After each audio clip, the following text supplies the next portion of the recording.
నీతి విషయమై ఆకలి దప్పులు గలవారు ధన్యులు. అలా చెప్తున్నానండి. నీతి విషయమై ఆకలి దప్పులు గలవారు ధన్యులు. ఇందాక మనము బైబిల్ పట్టణంలో చదువుకున్నాం. మత్తయి సువార్త 5వ అధ్యాయం 6వ వచనంలో పై సందర్భాల్లో మనం చూడగలిగితే యేసుక్రీస్తు వారు కొండ మీద ప్రసంగం చేయడం జరుగుతుంది. యేసుక్రీస్తు వారు అక్కడ ఏం చేశారంటే, ఆయన ఆ జనసమూహం చూసి కొండ ఎక్కి కూర్చుండగా ఆయన శిష్యులు ఆయన వద్దకు వచ్చిరి. ఆయన కొండ మీద కూర్చోన్నారు. ఆయన శిష్యులు ఆయన వద్దకు వచ్చారు. అప్పుడు యేసుక్రీస్తు వారు బోధిస్తున్నటువంటి బోధనలో కొన్ని మాటలు చెప్పుకుంటూ వచ్చారు. అందులో ఏవేవి చెప్పారో అని మనం ఆలోచన చేయగలిగితే, అప్పుడు ఆయన నోరు తెరిచి ఇలాగ బోధింపసాగిను, ఆత్మ విషయమై దీనులైన వారు ధన్యులు, పరలోక రాజ్యము వారిది, దుఃఖపడువారు ధన్యులు, వారు ఓదార్చబడుదురు, సాత్వికులు ధన్యులు, వారు భూలోకమును స్వతంత్రించుకొందురు, నీతి కొరకు ఆకలి దప్పులు గలవారు ధన్యులు, వారు తృప్తిపరచబడుదురు. ఇక్కడ మనం ఆలోచిస్తున్న అంశం ఏంటంటే, నీతి కొరకు ఆకలి దప్పులు గలవారు ధన్యులు అన్నారు కదా. మరి ఆ నీతి విషయమై కలిగే ఆకలి దప్పులు ఎలా ఉంటాయి, ఎవరు ధన్యులవుతారు అన్నటువంటి విషయాన్ని మనం ఆలోచిస్తామండి. నీతి అనగా ఒకసారి మనం నీతి అంటే ఏంటో ఒకసారి రోమపత్రిక 4వ అధ్యాయం 3వ వచనంలో ఒక మాటను మనం చూడగలిగితే, రోమపత్రిక 4వ అధ్యాయము 3వ వచనం, లేఖనము ఏమి చెప్పుచున్నది? అబ్రహాము దేవుని నమ్మెను, అది అతనికి నీతిగా ఎంచబడెను. అబ్రహాము గారు దేవుని నమ్మారు. అబ్రహాము గారి కాలంలో నేడు మనకున్నట్లుగా మరి బైబిల్ ఏమన్నా ఉందా అని మనం ఆలోచన చేయగలిగితే, అబ్రహాము గారు ఉన్నప్పుడు బైబిల్ లేరు. అంటే పితరుల కాలం. అబ్రహాము గారు మరి వారు ఉన్నటువంటి కాలాన్ని ఏ కాలం అంటారంటే పితరుల కాలం. మరి పితరుల కాలంలో మరి ధర్మశాస్త్రం ఏమన్నా ఉందంటే లేదు. మరి ధర్మశాస్త్రం ఎప్పుడొచ్చింది? మోషే గారి కాలంలో. మోషే గారి ద్వారా దేవుడు ఇవ్వగా వచ్చిందనమాట. మరి అంతకుముందు ధర్మశాస్త్రం ఉందంటే లేదు. అంటే దేవుడిని గురించినటువంటి మాటలు, దేవుడి గురించినటువంటి మాటలు ఈరోజు మనకు 66 పుస్తకాలుగా మన చేతిలో ఉంటే బైబిల్లో ఉంది. ఆ రోజు అబ్రహాం గారి కాలానికి మన చేతిలో ఉన్నటువంటి విధంగా బైబిల్ ఏమైనా ఉందంటే లేదు. అంటే దేవుని గురించి తెలియడానికి, దేవుని గురించి చెప్పడానికి ఆ రోజు ఏమైనా ఆధారాలు ఉన్నాయంటే లేదండి. ఆధారమే లేనప్పుడు అబ్రహాం గారు ఎలా నమ్మారంట? అబ్రహాం గారు దేవుని నమ్మారు. ఆయన ఏ స్వార్థంతోనూ నమ్మలేదు. ఇదిగో నాకు ఏదో వస్తుందని నమ్మలేదు. ఆయన నిస్వార్థంగా నమ్మారు. అబ్రహాము నువ్వు రా అనగానే అబ్రహాము దేవుడు మాటకు లోబడ్డారు. అబ్రహాం గారిని పిలిచినప్పుడు వెంటనే తడువు చెప్పకుండా వచ్చినట్లు కనబడుతుంది. ఈరోజు మనం ఏమన్నా పిల్లలకు ఒక చిన్న పని చెప్పామనుకోండి, అరే ఇటు రారా అని, వెంటనే నేను ఎక్కడికి వెళ్ళాలి, ఏ పని చేయాలి, ఎంతసేపు పడుతుంది, ఎంత దూరం వెళ్ళాలి అని ఇలా ప్రశ్నలు వేస్తుంటారు. మరి ఆ రోజు అబ్రహాం గారిని దేవుడు పిలిచినప్పుడు ఆయన ఏమైనా ప్రశ్నలు వేశారంటే లేదండి.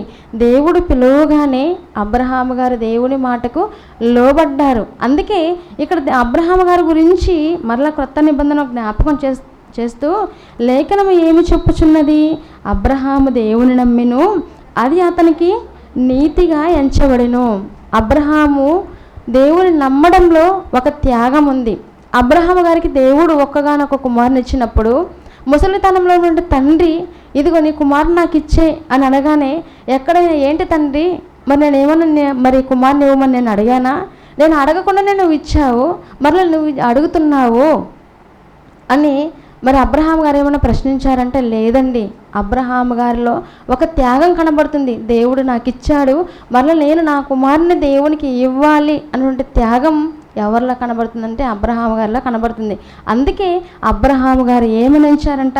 అబ్రహాము లేఖనం ఏమి చెప్పుచున్నది? అబ్రహాము దేవుని నమ్మారు. ఎంతగా నమ్మారంటే ఇదిగో దేవుడు తప్ప నాకు ఇంకేది కూడా లేదు, దేవుడే నాకు, దేవుడు వెళ్ళమని చోటుకు నేను వెళ్తాను, దేవుడు చెప్పినటువంటి మాటలు నేను వింటాను, దేవుడు చెప్పిందే నేను చెయ్యాలి అన్నటువంటి ఒక దృఢమైన నమ్మకంతో అబ్రహాం గారు ఉన్నారండి. ఆధారమే లేనప్పుడు మరి దేవుని గురించి నమ్మినటువంటి ఒక వ్యక్తిగా అబ్రహాం గారు కనబడుతున్నారు. మరలా మనం బైబిల్ పట్టణంలోనికి రాగలిగితే మత్తయి సువార్త 5వ అధ్యాయము 6వ వచనంలో, మత్తయి సువార్త 5వ అధ్యాయం 6వ వచనంలో, నీతి కొరకు ఆకలి దప్పులు గలవారు ధన్యులు, వారు తృప్తిపరచబడదురు. నీతి కొరకు ఆకలి దప్పులు గలవారు. ఆకలి, దప్పిక.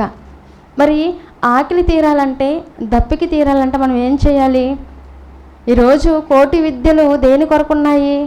కోటి విద్యలు కూటి కొరకే అంటారు. అంటే ఏ విద్య చేసినా, ఒక చిన్న మరి ఇంటి పని చేసే వాళ్ళ దగ్గర నుంచి ఒక మంచి ఉన్నత స్థాయిలో ఉన్నటువంటి వాళ్ళ వరకు వీరందరూ సంపాదించే సంపాదన దేని కొరకు అని మనం ఎవరిని ప్రశ్నించినా ఏమంటారు? ఎందుకండి? కూడు కావాలి, గూడు కావాలి, గుడ్డ కావాలి. అంటే ఈ 3 కావాలి. అందుకే దీంట్లో మొట్టమొదటిగా చెప్పేది ఏంటంటే, ఇదిగో తినకపోతే మేము బ్రతకలేమండి, తినాలి కాబట్టి ఏదో ఒక పని చేయాలి, మేము బ్రతకాలి కాబట్టి తినాలి. అంటే తిండి కొరకు అన్నమాట. ఇక్కడ యేసుక్రీస్తు వారు చెబుతున్నారు, ఉపమాన రీతిగా చెబుతున్నారు. ఇది నీతి నిమిత్తము, ఆత్మ విషయం, నీతి కొరకు ఆకలి దప్పులు గలవారు ధన్యులు అంటున్నారు. ఏంటి, నీతి కొరకు కూడా ఆకలి దప్పులు ఉంటాయా? మరి అలాంటి వారు ధన్యులా అని మనం ముందుకెళ్ళి ఆలోచిద్దామండి. ఒక పూట భోజనం కొరకే మనం ఆలోచిస్తున్నప్పుడు ఆకలి తీర్చుకోవడం కొరకు ఎంత దూరమైన వెళ్తాము, ఎంత కష్టమైన పని చేస్తాము. ఇదిగో ఎలాగైనా సరే నేను ఆహారాన్ని సంపాదించుకోవాలి అంటాం. అలాగే నీళ్లు కావాలి. ఇప్పుడు వేసవికాలం కదండి, ఒక చుక్క అంటే మనం ఒక గ్లాసు నీళ్ళు తాగాలి. మనం వెళ్తున్నాం, ప్రయాణం చేస్తున్నాం, ప్రయాణంలో నీళ్లు దొరకలేదు. అలా ప్రయాణంలో నీళ్లు దొరకనప్పుడు ఎక్కడో ఒక చోట ఒక వాటర్ బాటిల్ 20 రూపాయలు 30 రూపాయలు అమ్ముతున్నారు అనుకోండి, వెంటనే 30 రూపాయలు ఇచ్చైనా పర్వాలేదు, ఏం చేయాలనుకుంటారు? ఖచ్చితంగా నేను నీళ్లు తాగాలి అని ఆలోచిస్తారు. ఒక భోజనం కొరకు ఆలోచిస్తున్నాడు మనిషి, ఒక నీళ్ళ కొరకు మనిషి ఆలోచిస్తున్నాడు. ఇదిగో మనిషి ఆలోచిస్తుంటే ఈ ఆలోచననే యేసుక్రీస్తుల వారు ఉపమాన రీతిగా చెబుతున్నారు. ఇదిగో మీరు ఏదైతే ఆలోచిస్తున్నారో, ఏదైతే మీరు పాటిస్తున్నారో, ఏదైతే మీ కళ్ళ ముందు కనబడుతున్నదో, మీ కళ్ళ ముందు కనబడుతున్న వాటిని చూపించి ఇదిగో మరి ఉపమాన రీతిగా దేని గురించో చెప్పాలనుకుంటున్నారండి. దేని గురించి చెప్పాలనుకున్నారో అని మనం ఆలోచన చేయగలిగితే, ఇదిగో మీరు నీతి కొరకు ఆకలి దప్పులు గలవారు. నీతి కొరకు, దేవుని కొరకు, దేవుని రాజ్యం కొరకు, దేవుడు నుండి ఆ లోకాన్ని సంపాదించుకోవడం కొరకే కదా. మరి అబ్రహాం గారు దేవుణ్ణి అంత పిచ్చిగా నమ్మారు. అందుకే దేవుడు కూడా ఇదిగో అబ్రహాం నా స్నేహితుడు అనేసి అంత గొప్పగా చెప్పుకోగలిగారంటే దేవుని అంతగా నమ్మారు. అంటే ఆయన నమ్మకంలో స్వార్థం ఉందంటే ఆయన నమ్మకంలో స్వార్థం లేదు. మనం కూడా దేవుని ఎలా నమ్మాలంటే మనకి ఏదో వస్తుందని, దేవుడు ఏదో మనకు మేలు చేస్తారని నమ్మకూడదు. దేవుడిని ఎందుకు నమ్మాలంటే ఇదిగో మనం అందరం దేవుడి నుండి లోకాన్ని సంపాదించుకోవాలి, దేవుడి నుండి ఆ రాజ్యానికి మనం అందరం వెళ్ళాలి అనే ఒక ఉద్దేశంతోనే మనం దేవుని నమ్మాలండి. ఒకసారి నీతి అనగానేంటో ద్వితీయోపదేశకాండంలో కూడా దేవుడు రాయిస్తూ, ద్వితీయోపదేశకాండము 6వ అధ్యాయము 25వ వచనాన్ని మనం చూడగలిగితే, ద్వితీయోపదేశకాండము 6వ అధ్యాయము 25వ వచనంలో,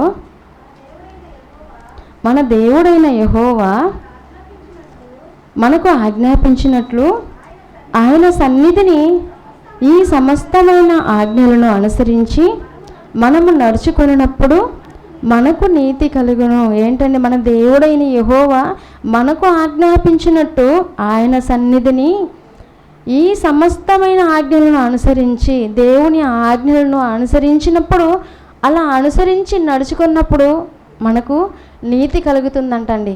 దేవుని ఆజ్ఞలను, ఆయన ఆజ్ఞలు మనం ఏం చేయాలంటే ఆయన ఆజ్ఞలను అనుసరించి మనం నడుచుకోవాలి.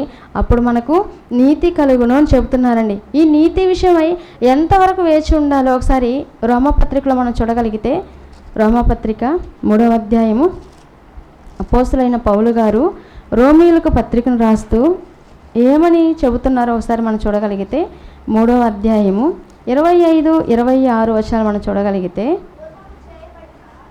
రోమపత్రిక 3వ అధ్యాయము 25, 26, పూర్వము చేయబడిన పాపములను దేవుడు తన ఓర్మి వలన ఉపేక్షించినందున ఆయన తన నీతిని కనుపరచవలనని క్రీస్తు యేసు రక్తమునందలి విశ్వాసము ద్వారా ఆయనను కరుణాధారముగా బయలుపరిచెను.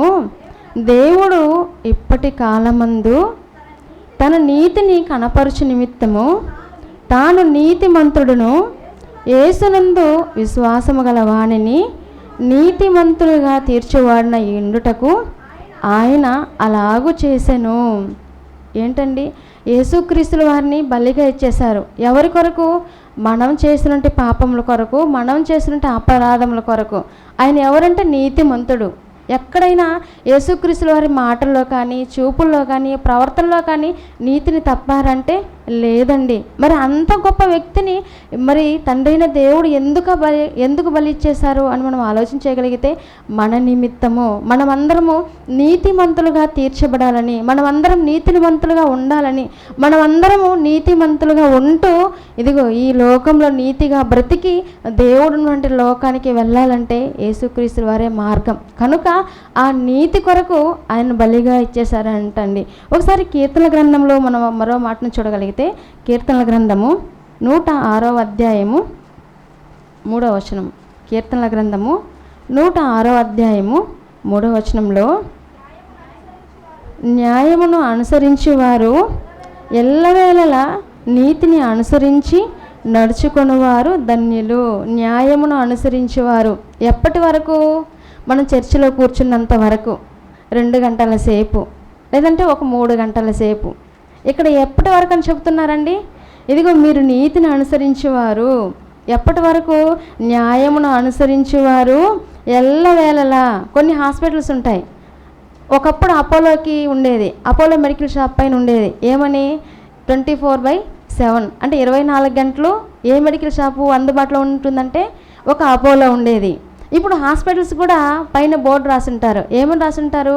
24/7 అని. అంటే ఎల్లప్పుడూ హాస్పిటల్ ఎలా ఉంటుందంటే ఓపెన్లో ఉంటుంది, రోగులు ఎప్పుడైనా రావచ్చు, అంటే ఎమర్జెన్సీ కొరకు. మరి ఇక్కడ దేవుడు రాయించినట్టు మాటలు మనం చూడగలిగితే, న్యాయంను అనుసరించేవారు కేవలం ఆదివారం మాత్రం ఒక 3 గంటలు, లేదంటే సెమినార్ అప్పుడు ఒక 2 గంటలు, లేదంటే బైబిల్ తరగతి అప్పుడు 2 గంటలు అని చెప్పడం లేదండి. ఎల్లవేళలా నీతిని అనుసరించి నడుచుకుని వారు ధన్యులు. ఎల్లప్పుడూ నీతిని అనుసరించి మనం నడుచుకోవాలంట. నీతిని అనుసరించి దేవుని మాటలు నమ్మాం, మనము దేవుని దగ్గరకు వచ్చాం, మనము క్రీస్తుని అంగీకరించాం, బాప్తిసం పొందాం. బాప్తిసం పొందిన మనము ఎప్పటి వరకు అంటే ఎల్లప్పుడూ నీతిని అనుసరించే నడుచుకోవాలి. అప్పుడప్పుడు చాలామంది మరి అవినీతి పరులుగా పట్టుబడిపోతూ ఉంటారండి. ఎందుకు? ఇదిగో వారు ఇప్పటి వరకు ఉద్యోగంలో నీతిగానే ఉన్నారు, ఆ తర్వాత ధనాన్ని చూశారు, మోసపోయారు, ఇదిగో అవినీతి పరులుగా మరి వారు పట్టుబడ్డారు అని కొన్ని వార్తాపత్రికలోను న్యూస్లో వస్తుండడం మనం చూస్తుంటాం.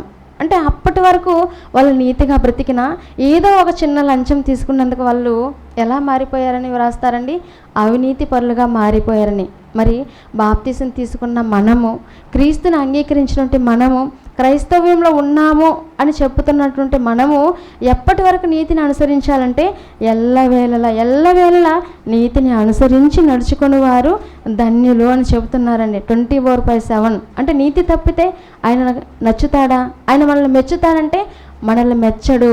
మనం ఎప్పుడు ఆయనకి ఇష్టలుగా ఉంటామంటే ఎప్పుడైతే మనం నీతి తప్పకుండా ఉంటామో, ఎప్పుడైతే నీతిని అనుసరిస్తూ ఉంటామో, ఎప్పుడైతే ఎల్లప్పుడూ నీతిమంతులుగా ఉంటామో అప్పుడు మాత్రమే దేవునికి ఇష్టలుగా మనము ఉండగలుగుతామండి. ఒకసారి పేతురు గారు రాసినంటే రెండవ పత్రిక 3వ అధ్యాయము 13వ వచనంలో ఒక మాటను మనం చూడగలిగితే, పేతురు రాసినంటే 2వ పత్రిక 3వ అధ్యాయము 13వ వచనం, అయినను మనం ఆయన వాగ్దానమును బట్టి కొత్త ఆకాశం కొరకును కొత్త భూమి కొరకును కనిపెట్టుచున్నాము, వాటి యందు నీతి నివసించును. పైన చెబుతున్నటువంటి సందర్భాలన్నీ కూడా దేని గురించి? క్రీస్తు 2వ రాకడ గురించి మాట్లాడుతూ, ఇదిగో క్రీస్తు 2వ రాకడ ఎలా ఉంటుందంటే, ఆయన ఎలా వస్తారంటే ఆయన 2వ రాకడలో ఒక దొంగ వచ్చినట్లుగా. ఎలా వస్తారంటే మనకి తెలియదు, దొంగ మనకు చెప్పి వస్తారు ఇంటికి, ఇదిగో అమ్మ ఈరోజు మరి మీరు నక్లీస్ కొన్నారు, లేదంటే ఒక లాంగ్ చైన్ కొన్నారు, ఆ లాంగ్ చైన్ మీరు పలానా చోట దాచిపెట్టున్నారు కనుక పలానా సమయంలో వచ్చి మరి నేను వాటిని తీసుకొని వెళ్తానని దొంగ చెప్పి వస్తాడా? లేదు. ఎప్పుడు వస్తాడంటే దొంగ మనకి చెప్పని రీతిలో వస్తాడు. వాడు ఎప్పుడు వస్తాడో తెలియదు, ఎప్పుడు తీసుకొని వెళ్తాడో తెలియదు. యేసుక్రీస్తు వారు రాకడ కూడా ఆయన చెప్పి రారండి. ఆ రాకడ సమీపించే కొలది మనం ఏం చేయాలని చెప్తున్నానంటే, ఇదిగో మీరు మరి క్రీస్తు రాకడ సమీపంగా ఉన్నది, ఇదిగో ఆయన రాకడ వచ్చేసింది అనుకోండి, భూమి మీద నీతిమంతులుగా బ్రతికిన వారందరూ తండ్రి రాజ్యాన్ని స్వతంత్రించుకుంటారు. కనుక ఆ కొత్త ఆకాశము, కొత్త భూమి, వాటిని మనం స్వతంత్రించుకోవాలంటే మనం ఏం చేయాలంటే, ఈ భూమి మీద ఉన్నప్పుడు మనము నీతిమంతులుగా ఉండాలి. అదే నేను నాకు చెప్తున్నది. ఇదిగో ఆయనను మనం ఆయన వాగ్దానం బట్టి కొత్త ఆకాశం కొరకును కొత్త భూమి కొరకును కనిపెట్టుచున్నాము. మనం అందరం కూడా దేని కొరకు కనిపెట్టుచున్నాము? ఇదిగో మనం అందరం కూడా తండ్రి ఉన్నట్టు ఆ లోకాన్ని సంపాదించుకోవాలి. ఆయన రాజ్యానికి మనం వెళ్ళాలి. దేవుడి నుండి లోకానికి వెళ్ళడం కొరకే ఈ మన ప్రయత్నం అంతా కూడా. కనుక అలా మీరు మరి ఎదురు చూస్తున్నారు కదా, కొత్త భూమి కొత్త ఆకాశం కొరకు కనిపెట్టుచున్నాము. వాటి యందు ఏముందంటే నీతి నివసించుచున్నది. నీతిమంతుడంటే దేవుడు అక్కడ ఉన్నాడు. యేసుక్రీస్తుల వారు తండ్రి కుడి పార్శ్వన కూర్చున్నారు. మరి మనం అందరం కూడా ఆ రాజ్యాన్ని సంపాదించుకోవాలని, ఆ లోకాన్ని సంపాదించుకోవాలని మనం అందరం ఎదురు చూస్తున్నాం. కనుక మనం ఏం చేయాలంటే, అక్కడికి వెళ్ళాలంటే, దేవుడుంటే ఆ పరలోకాన్ని సంపాదించుకోవాలంటే మనం అందరం కూడా నీతిగా బ్రతకాలి. ఒక విషయాన్ని మనం ఆలోచించామనుకోండి, మనం బైక్ తోలాలి. బైక్ తోలుతున్నప్పుడు మనకు ప్రమాదం జరగకుండా ఉండాలంటే మనకి రక్షణగా ఏది కావాలనుకుంటారు? ఒక హెల్మెట్ ధరించండి, అంటే మీ ప్రయాణము సురక్షితంగా ఉంటుంది అని హెల్మెట్ ధరించమంటారు. అలాగే మరి కారు నడుపుతున్నాం అనుకోండి, కారు నడుపుతున్నప్పుడు ఖచ్చితంగా మీరు ఏం చేయాలి? మరి సీట్ బెల్ట్ని ధరించాలి. ఒక ప్రయాణంలోనే మనం ఇంత జాగ్రత్త తీసుకుంటున్నప్పుడు మరి పరలోక ప్రయాణం కొరకు, పరలోకంలో దేవుడు ఆ రాజ్యాన్ని సంపాదించడం కొరకు మరి ఎంత జాగ్రత్త తీసుకోవాలండి? ఇదిగో మనము హిమాలయాల్లో చూసామనుకోండి, మంచు ఎక్కువగా ఉంది.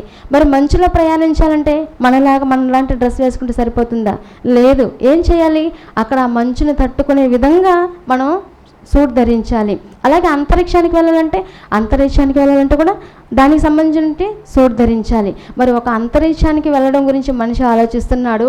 ఒక మంచు ప్రదేశంలో జీవించేటప్పుడు ఎలాంటి వస్త్రాలు ధరించాలని ఆలోచిస్తున్నాడు. ఇదిగో వేసవి కాలంలో, ఎండాకాలంలో ఎలాంటి బట్టలు ధరించాలని ఇంతగా ఆలోచిస్తున్నట్టే మనిషి మరి దేవుడు ఆ లోకాన్ని, ఆ పరలోకాన్ని సంపాదించడం కొరకు ఆలోచిస్తున్నారంటే లేదండి. అందుకే ఇక్కడ చెప్తున్నారు, ఇదిగో మీరు పరలోకానికి వెళ్ళాలంటే మీరు ఏం చేయాలి? నీతిగా ఉండాలి. పరలోకంలో నీతి నివసిస్తుంది. ఆ లోకానికి మీరు వెళ్ళాలంటే ఇదిగో మీరు ఇక్కడే నీతిమంతులుగా ఉండాలి, నీతి కలిగి ఉండాలి, నీతి క్రియలు మీ యందు కనపరుచుకోవాలి అని చెప్తున్నారండి. ఒకసారి రోమాపత్రిక 14వ అధ్యాయం 17వ వచనంలో ఒక మాటను మనం చూడగలిగితే, రోమాపత్రిక 14వ అధ్యాయం 17వ వచనంలో,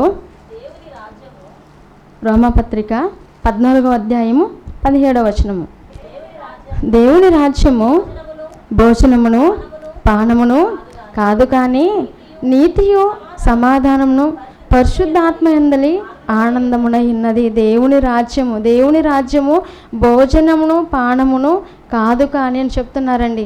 అక్కడేమో మనం ఏమని చదువుకున్నాము? నీతి నిమిత్తమై ఆకలి దప్పులు గలవారు ధన్యులు.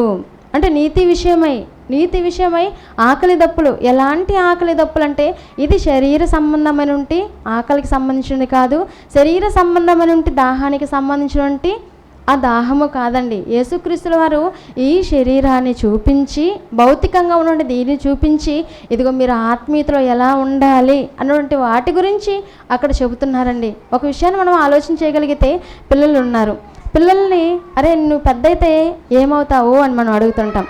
పెద్ద అయితే ఏమవుతావు అని అడిగినప్పుడు కొంతమంది ఏమంటారు? ఇదిగో నేను ఒక పోలీస్ అవ్వాలి, నేను ఒక కలెక్టర్ అవ్వాలి, నేను ఒక లాయర్ని అవ్వాలి, నేను ఒక డాక్టర్ని అవ్వాలి, నేను ఒక ఇంజనీర్ని అవ్వాలి అంటారు. అలా అంటున్నప్పుడు వాళ్ళకి ఎలా నేర్పిస్తుంటారు? మరి నువ్వు డాక్టర్ అవ్వాలా? అయితే డాక్టర్ సంబంధించినటువంటి హెల్త్ టిప్స్ ఏవి ఉన్నాయో వాటినన్నిటిని చిన్నప్పటి నుంచే నేర్పిస్తుంటారు. ఒక ఇంజనీర్ అవ్వాలనుకోండి, ఇంజనీర్ అవ్వాలంటే వాళ్ళకి చిన్నప్పటి నుంచే ఎలాంటివి నేర్పిస్తుంటారు? అరే 2 చక్రాలు కలిగి మరి వీటిని తిప్పుతున్నప్పుడు ఒక మోటార్లో నుంచి నీళ్ళు ఎలాగైతే బయట వస్తుందో అలాంటి ఒక చిన్న మిషన్ని నువ్వు కనిపెట్టాలి అని ఎన్నో టెక్నిక్ నేర్పిస్తూ పిల్లలకి, ఇదిగో ఇంజనీర్ అవ్వాలంటే చిన్న వాటితో ఇప్పుడు నువ్వు ప్రయోగం చేస్తేనే ఇదిగో నువ్వు పెద్దవాడయ్యాక పెద్ద వాటిని కనిపెట్టగలవు అని ఎన్నో ప్రాక్టీస్ చేయిస్తుంటారు. మరి పరలోకం వెళ్ళాలంటే మరి పరలోకాన్ని మనం సంపాదించుకోవాలంటే మనకి ప్రాక్టీస్ అవసరం లేదా? చాలామంది ఇదిగోండి మేము బాప్తీసం తీసుకున్నాము, మేము క్రైస్తవులమే, ఇదిగో మాకు బాప్తీసం తీసుకుంటే చాలండి అని మాట్లాడుతుంటారు. లేదండి, బాప్తీసం అన్నది అది పరలోకానికి ఒక తొలిమెట్టు మాత్రమే. మరి మిగిలిన కార్యక్రమాలు సంఘంతో కూడుకోవాలి, సహవాసం చేయాలి. సంఘంలో జరుగుతున్న ప్రతి ఒక్క కార్యక్రమాల్లో ఏం చేయాలంటే, ఆ రోజు ప్రారంభ శతాబ్దంలో ఉన్న సంఘం ఏం చేశారు? వారు బాప్తీసం తీసుకొని అక్కడికి ఊరుకుండిపోయారా? లేదండి, వారు ప్రతిదినము లేఖనాలు పరిశోధిస్తున్నారు, ప్రతిదినం ప్రార్థిస్తున్నారు. ప్రతిదినము వాళ్ళు ఏం చేస్తున్నారంటే దినదినం ఆత్మీయతలో ఎదుగుతూ అనేక మందిని ఆత్మీయతలో పెంచే విధంగా ఉన్నారండి. ఈరోజు మనం కూడా బైబిల్ ఓపెన్ యూనివర్సిటీ వారు చేస్తున్నట్టు ఎన్నో కార్యక్రమాలు, ఇదిగోండి ఆదివారం మొదలుకొని మరలా శనివారం వరకు ప్రతినిత్యం కార్యక్రమాలే. ఎందుకు? ప్రారంభ శతాబ్దం ఎలాగైతే వాళ్ళు కూడుకున్నారో, మానక కూడుకున్నారో, ఆ రీతిగానే మనం కూడా కూడుకోవాలని ఎన్నో దైవ కార్యక్రమాలండి. ఎందుకంటే ఇదిగో మనం అందరం భూమి మీద ఉన్నప్పుడే నీతిగా బ్రతకాలి, నీతిగా బ్రతికి దేవుడుంటే ఆ లోకాన్ని సంపాదించుకోవాలని ఇలా ఎన్నో కార్యక్రమాలు. అందుకే ఇక్కడ చెబుతున్న మాటలు మనం ఆలోచన చేయగలిగితే, భోజనం నిమిత్తము దేవుని రాజ్యము భోజనమును పానమును కాదు, కానీ నీతియు సమాధానమును పరిశుద్ధ ఆత్మయందలి ఆనందమున ఉన్నది. దేవుని రాజ్యంలో ఇదిగో భోజనమును పానమును కాదు, కానీ నీతియు సమాధానమును, ఇవి మరి పరిశుద్ధ ఆత్మయందలి ఆనందమున ఉన్నది. ఈరోజు మనం సంఘంలోకి వచ్చామనుకోండి, బయట మనకి ఎన్నో టెన్షన్స్ ఉంటాయి. మరి దేవుని సన్నిధికి వచ్చేసరికి అవన్నీ మనకు కనబడతాయండి? ఏది కూడా కనబడదు, ఏది కూడా మనం ఆలోచించాం. దేవుని సన్నిధికి వచ్చేసరికి మనకి ఏదో తెలియని ఆనందం. మనం అందరం ఆత్మీయులను చూసే కొద్దికి ఇదిగో ఏదో మనలో మనమే ఏదో ఒక ఉత్సాహం. ఇదిగో వీళ్ళు పోయిన వారం రాలేదు కదా, ఈ వారం వచ్చారు, ఎలా ఉంటుంది? అదిగో మిమ్మల్ని చూడగానే చాలా ఆనందం వేసిందండి. ఎందుకంటే ఇదిగో మీరు ఎక్కడ దేవునికి దూరం అయిపోతారేమో అన్న ఒక బాధగా ఉండేది. ఇదిగో మీరు కనబడే కొద్దికి ఆనందం, సంతోషం అని ఇలా మాట్లాడుతుంటానండి. సంఘంలోనికి వచ్చిన మనం అందరం కూడా ఇప్పుడు ఎక్కడ ఉన్నామంటే ట్రైనింగ్లో ఉన్నాం, ఒక శిక్షణలో ఉన్నాం. ఇప్పుడు ట్రైనింగ్లో ఉన్నప్పుడు ఎలా ఉంటుందండి? ట్రైనింగ్లో ఉన్నప్పుడు వెంటనే ఇదిగోరా నీ గన్ ఇచ్చేస్తున్నాను, నువ్వు కాల్చేయంటారు పోలీసులకి. లేదు, ఏం చేస్తారు? నువ్వు ఎలా నడవాలి, ఎలా పరిగెత్తాలి, నీ బాడీ మరి ఎలా స్వీకరించగలుగుతుంది ఆ వాతావరణాన్ని అని అన్నీ పరీక్షిస్తూ ఉంటారు. వెంటనే ఇదిగో నాన్న వచ్చేసి నువ్వు పోలీస్ స్టేషన్లో కూర్చొని కాలు మీద కాలేసుకొని గన్ను నీ చేతిలో పెట్టుకొని ఎవరు అంటే ఎలా ఉంటుందంటే వాళ్ళకి శిక్షణ ఉంటుంది. ఈరోజు బైబిల్ ఓపెన్ యూనివర్సిటీ వారు చేసేది కూడా ఏంటంటే మనందరినీ శిక్షణలో పెంచుతారండి. మనకందరికీ ట్రైనింగ్ అన్నమాట. ట్రైనింగ్ ఎప్పుడెప్పుడు జరుగుతుందంటే మనకి ఆదివారం ఉంది, మరలా మంగళవారం, బుధవారం, గురువారం, శుక్రవారం, మళ్ళీ శనివారంలో 5 వారాల ట్రైనింగ్, మళ్ళీ ఆదివారం యథాప్రకారం ఆరాధన, సాయంత్రం ఉప్పరపల్లి ప్రాంతంలో. ఇవన్నీ ఏంటంటే ట్రైనింగ్ అన్నమాట. మరి సెలక్షన్ ఎప్పుడు జరిగింది? మనకు సెలక్షన్ ఎప్పుడు జరిగిందంటే మనం ఎప్పుడైతే బాప్తీసం తీసుకున్నప్పుడే సెలక్షన్ జరిగిపోయింది. మరి సెలెక్ట్లోకి వచ్చినట్టు మనం అందరం ఇప్పుడు ఎక్కడున్నామంటే ట్రైనింగ్ పీరియడ్లో ఉన్నామన్నమాట. సంఘానికి రావడానికి చాలామంది కొన్ని కారణాలు చెప్తుంటారు. ఇదిగో అండి, ఈరోజు మా బంధువులు వచ్చారు, ఈరోజు మా చుట్టాలు వచ్చారు, నాకు కాలు నొప్పి వచ్చింది, నాకు చిన్న జ్వరం వచ్చింది, ఈరోజు నేను రాలేను అని చిన్న వాటిని చెబుతుంటారు. అది ఎవరు చెప్పే కారణాలంటే వారు బలమైన వారు కాదు. వారు ఎవరంటే బలహీనులుగా ఉన్నటువంటి వారే చిన్న కారణాలు చెప్పి దేవుని సన్నిధికి రాలేక మానుకుంటుంటారు. అలాంటప్పుడు బలవంతులుగా ఉన్నటువంటి వాళ్ళు ఏం చేయాలి? ట్రైనింగ్లో బలవంతులుగా ఉండే వాళ్ళు ఏం చేయాలి? ఆ ట్రైనింగ్లో ఎవరైనా మరి పరిగెత్తున్నప్పుడు స్పృహ తప్పి పడిపోయారు, అప్పుడు ఏం చేస్తారు? బలంగా ఉన్నటువంటి వాళ్ళని వెంటనే వాళ్ళని లేచి కూర్చోబెట్టి ఇదిగో ఏం కాదులే, నువ్వు మళ్ళీ పరిగెత్తగలుగుతావు, నీళ్ళు తాగు, కాసేపు కూర్చో అని చెప్తారు. ఇప్పుడు సంఘంలో కూడా దేవుని వాక్యాన్ని నేర్చుకుంటున్న మనము, ట్రైనింగ్లో ఉన్నటువంటి మనము, బలవంతులుగా ఉన్నటువంటి మనము ఏం చేయాలంటే బలహీనులుగా పడిపోయిన వారిని, సంఘానికి రాలేని వారిని వాళ్ళు ఏం చేయాలంటే రాకపోతే ఏం పర్వాలేదులే అని విడిచిపెట్టకుండా మోటివేట్ చేయాలి. ఇదిగో అక్క, ఇదిగో చెల్లి, సంఘంలోనికి రా, దేవుని మాటలు ఎంత ఉన్నతంగా ఉంది, ఇదిగో దేవుని రాజ్యానికి రాకుండా నువ్వు ఎందుకు మానుకుంటావు అని ప్రోత్సహించే వారిగా ప్రతి ఒక్కరు ఉండాలండి. అదే ఇక్కడ చెబుతున్నారు. ఏమని చెబుతున్నారు? ఇదిగో దేవుని రాజ్యము భోజనమును పానమును కాదు, కానీ నీతియో సమాధానమును పరిశుద్ధ ఆత్మయందలి ఆనందమున ఉన్నది. కనుక ఈ ఆనందాన్ని పంచుకునే విషయంలో ప్రతి ఒక్కరు కలుసుకోవాలి అని మనం అందరం మోటివేట్ చేసేవారిగా ఉండాలండి. ఒకసారి సమూయేలు 2వ గ్రంథము దావీదు గారి గురించి దేవుడు రాయిస్తూ ఏమని రాశారో ఒకసారి మనం చూడగలిగితే సమూయేలు 2వ గ్రంథము 8వ అధ్యాయము 17వ వచనం మనం చూడగలిగితే, సమూయేలు 2వ గ్రంథము 8వ అధ్యాయం 17వ వచనం, దావీదు ఇశ్రాయేలు అందరి మీద రాజై తన జనులను అందరినీ నీతి న్యాయములను బట్టి ఏలుచుండును. దావీదు గారి గురించి దేవుడు గొప్పగా చెప్తున్నారండి. దావీదు గారు ఎలా ఏలుతున్నారంటే నీతి న్యాయమును బట్టి ఏలాడు. ఈరోజు మనము ఆకలిగా ఉంది అని మన పిల్లలు మన ముందుకు చెప్పారనుకోండి, ఆకలిగా ఉంది కదా, అరే నువ్వు కళ్ళు మూసుకొని కూర్చో, అదే నీకు ఆకలి తీరిపోతుందని చెప్తే కుదురుతుందా? లేదు. ఆకలిగా ఉందంటే ఏం చేయాలి? భోజనం పెట్టాలి. భోజనం పెడితేనే కదా వాళ్ళు తింటేనే కదా తృప్తి పొందుతారు.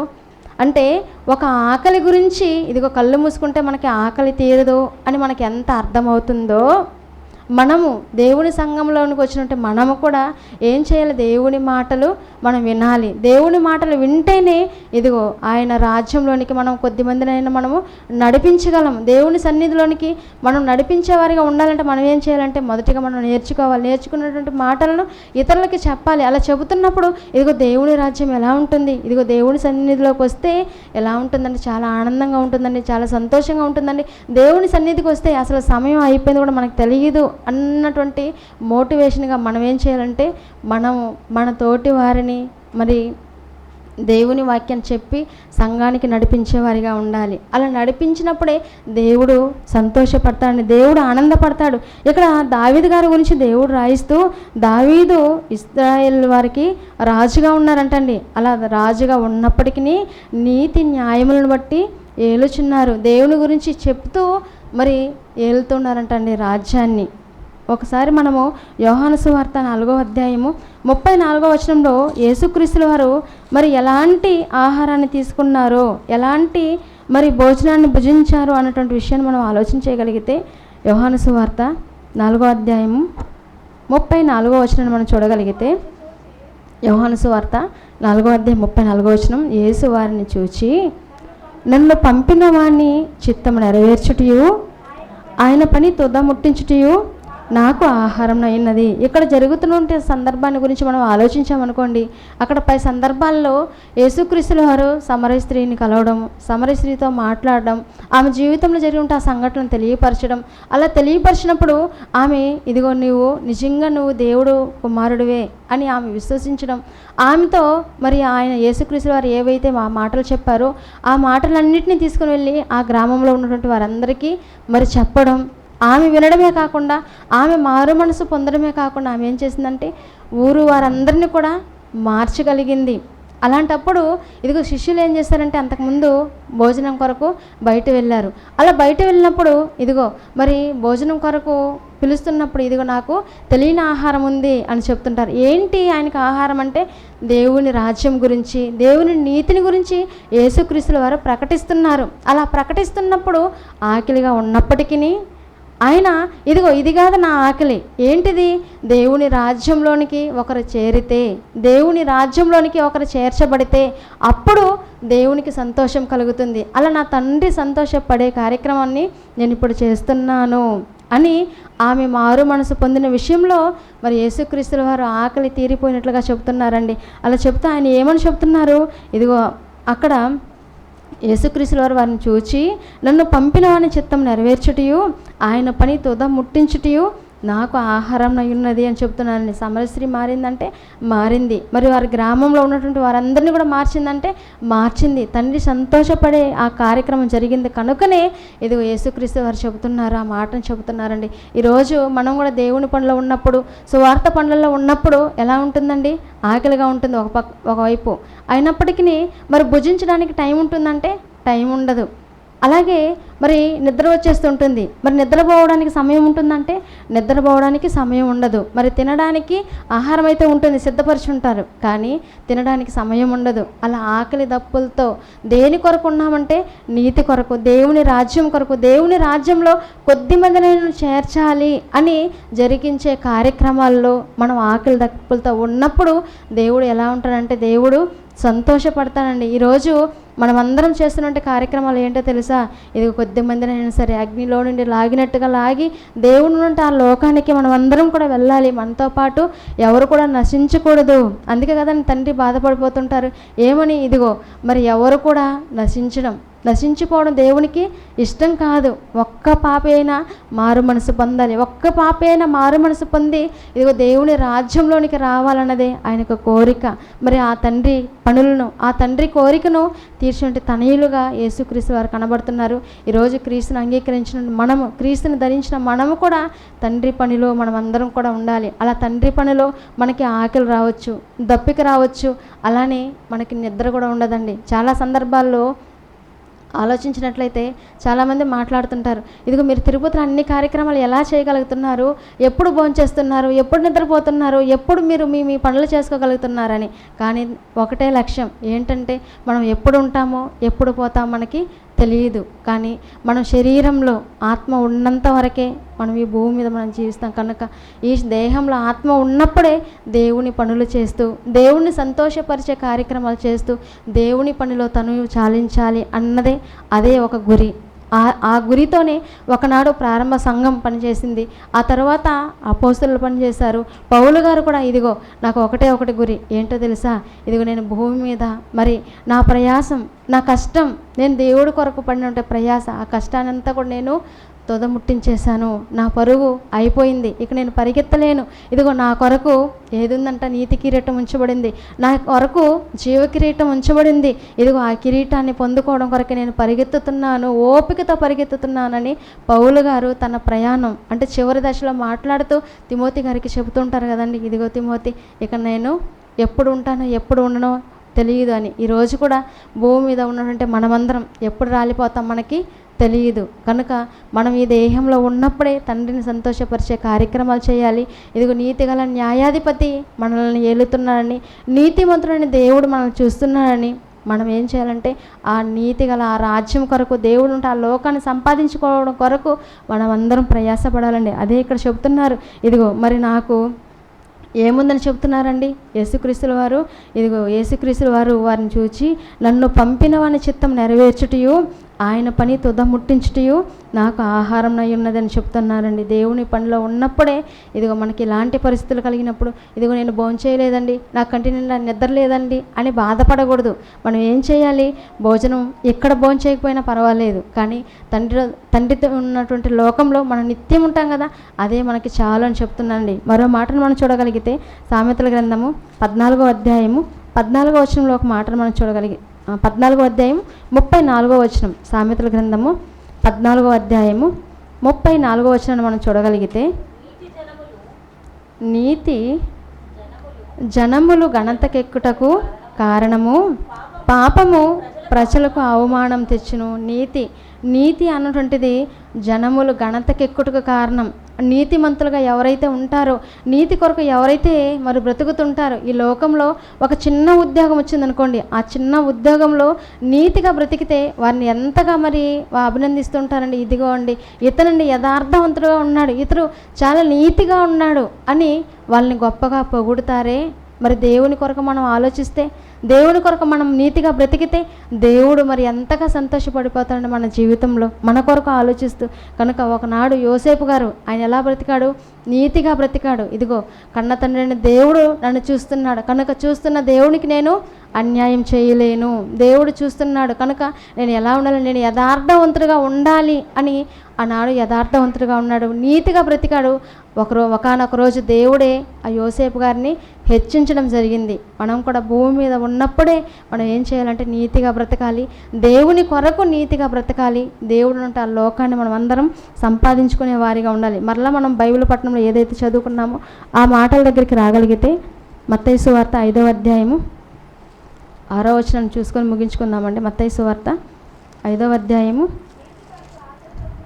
6వ వచనం, నీతి కొరకు ఆకలి దప్పులు గలవారు ధన్యులు, వారు తృప్తిపరచబడదురు. ఈరోజు మనమందరం ఎలా దేని కొరకు అంటే నీతి కొరకు ఆకలి దప్పులు కలిగిన వారిగా మనం ఉండాలి. అలా నీతి కొరకు ఆకలి దప్పులు గలవారు ధన్యులు, వారు తృప్తిపరచబడదురు.